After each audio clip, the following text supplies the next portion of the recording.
setiap kita berkunjung ke tempat umum yang berada di sekitar lingkungan rumah kita sering menemukan kalimat ataupun pemberitahuan seperti alas kaki dilepas, buanglah sampah pada tempatnya, dan juga gunakan masker.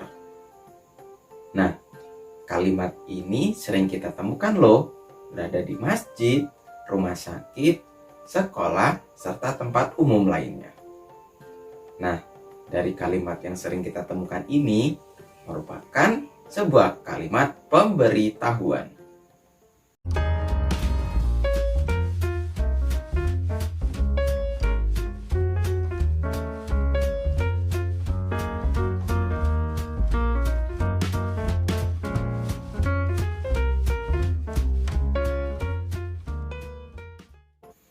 Halo anak-anak kelas 1 semuanya.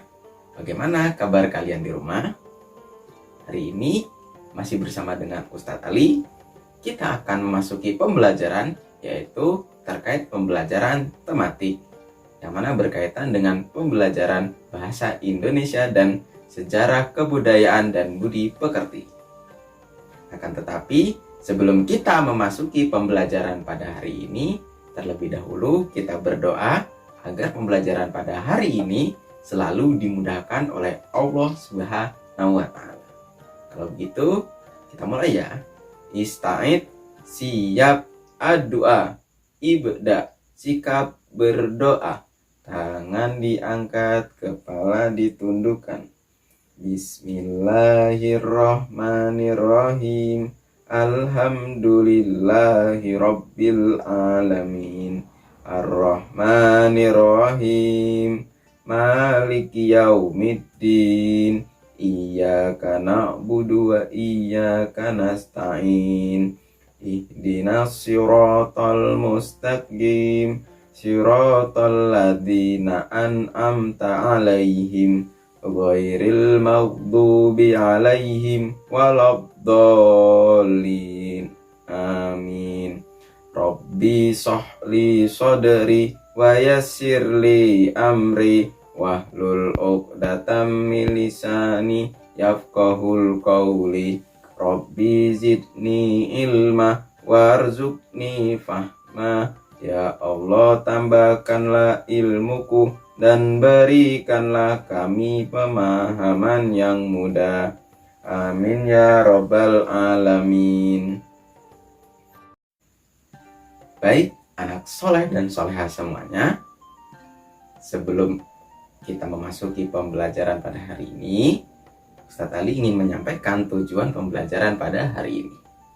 Yang mana, pada tujuan pembelajaran yang pertama, siswa mampu memahami kalimat pemberitahuan dengan benar.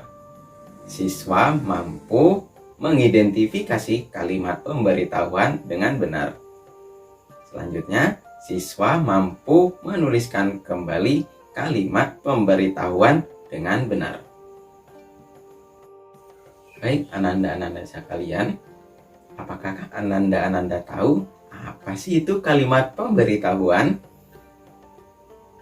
Jadi, kalimat pemberitahuan adalah kalimat yang memberikan petunjuk ataupun sebuah informasi atau pemberitahuan yang dikhususkan untuk semua masyarakat, dari anak-anak, ibu, ayah, laki-laki, perempuan, dan lain sebagainya. Jadi kalimat pemberitahuan ini mempunyai sifat ditunjukkan untuk ke siapa saja, bahkan juga bisa diperlakukan kepada seseorang. Nah, bagaimana sih contoh pemberitahuannya? Jadi untuk yang pertama, Ustadz Ali mempunyai contoh kalimat pemberitahuan. Ibu menyiram tanaman setiap hari.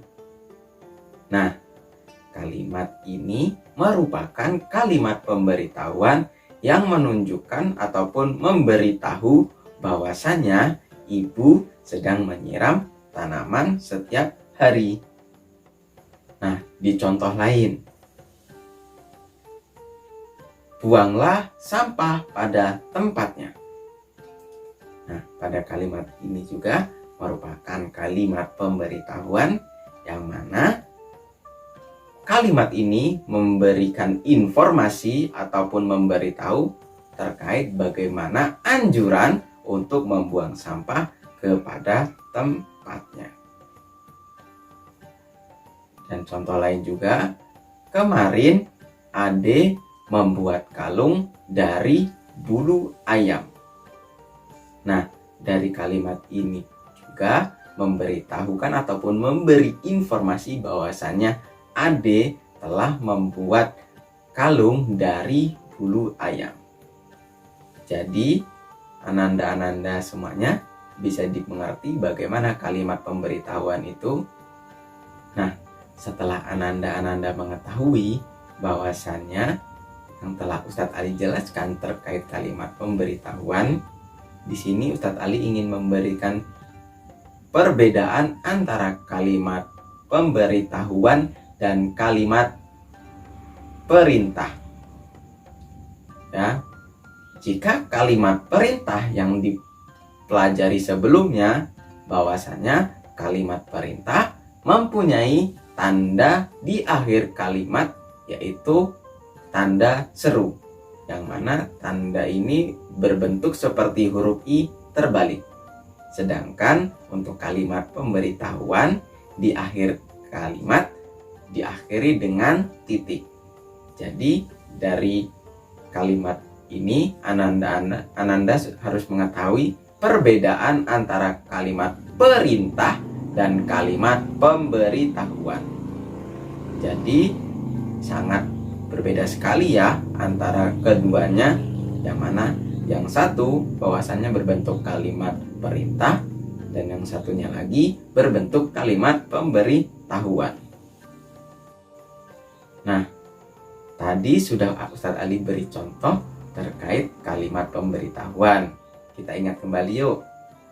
Ade membuat kalung dari bulu ayam. Nah, kita bisa melihat dari kalimat ini bahwasanya Ade membuat sebuah karya seni dari bulu ayam. Wah, hebat sekali ya Ade ternyata bisa membuat karya seni dari bulu ayam. Nah, apakah ananda-ananda semua pernah menemukan bulu ayam di sekitar rumah kita, ataupun bulu unggas, ataupun bulu yang lain sebagainya, yang mana bulu hewan berkaki dua? Apakah ananda-ananda semua pernah menemui di sekitar rumah kita? Nah, jika pernah, yang perlu ananda-ananda ketahui dan perlu ananda-ananda pahami bahwasanya dari bulu yang pernah ananda temui, yaitu bulu ayam, bulu bebek, bulu angsa, ataupun bulu burung, yang mana bisa dijadikan sebagai bahan kreativitas ataupun bahan yang digunakan untuk keperluan sehari-hari. Ustadz Ali beri contoh ya, bulu yang mana digunakan dalam bidang olahraga, yaitu bulu angsa. Ya, bulu angsa ini sering digunakan sebagai bahan utama pembuat kop ataupun di cabang olahraga bulu tangkis. Ayo ananda-ananda semua, pernahkah bermain bulu tangkis dan memegang bolanya? Nah, bolanya ini terbuat dari bulu. Dan juga olahraga panahan ya. Di sini anak busurnya di ujungnya terdapat bulu angsa juga, yang mana kegunaan bulu angsa pada busur panah yaitu untuk menjaga keseimbangan anak panah yang ditarik. Nah, banyak sekali bulu yang digunakan untuk kreativitas lainnya, entah membuat kalung, membuat gelang, membuat topi, hingga membuat hiasan kamar. Wah, banyak manfaat ya ternyata dari bulu yang sering kita temukan di lingkungan sekitar rumah kita. Bahkan salah satu suku yang ada di Indonesia di bagian timur, yaitu letaknya di daerah Kalimantan, bulu digunakan sebagai salah satu bahan untuk memenuhi baju adat di wilayah Kalimantan sana, yaitu tempatnya adat Dayak. Nah, untuk masyarakat suku Dayak menggunakan bulu hewan ataupun bulu angsa, bulu hewan-hewan unggas yang lainnya digunakan sebagai salah satu simbol, yaitu yang dipasang pada baju tradisional di suku Dayak.